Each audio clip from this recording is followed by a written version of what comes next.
Today, we're going to be showing you the essential skills of observation during a scientific practical. Yes, and to do that, we're going to need a sample from you, Simon.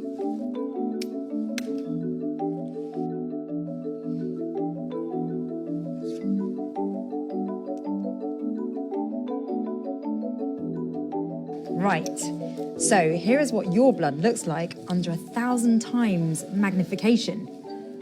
Now, you'll see that it has a cellular structure, and you can see your red blood cells. Yeah.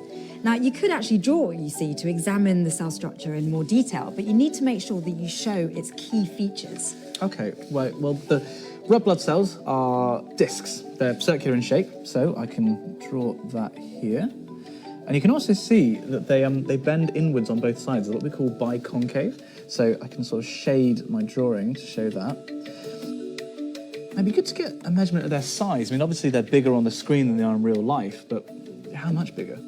Well, you could use something called a stage micrometer, and it's essentially a ruler that's used on a microscope. And the way it works is that it has a marked scale on it, and the increments are in 1 micrometer. So if you try and line up your red blood cells so that it sits in one of the increments, you'll see that 1 red blood cell is actually 1 micrometer long.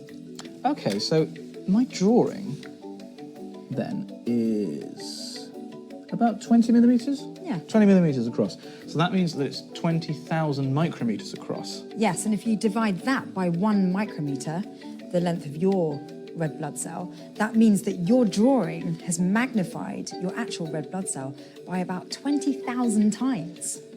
You know, I've got an idea about how we could look at this in even more detail.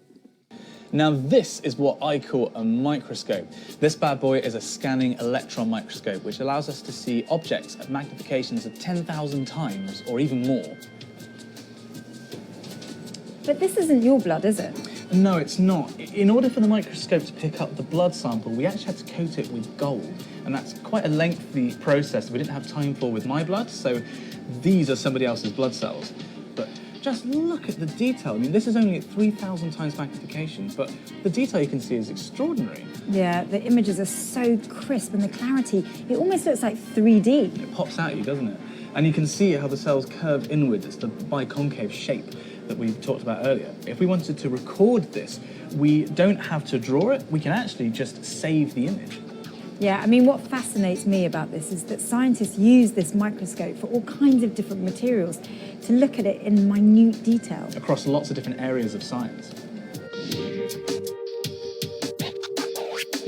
So to recap, making effective observations in science involves recording what we've seen.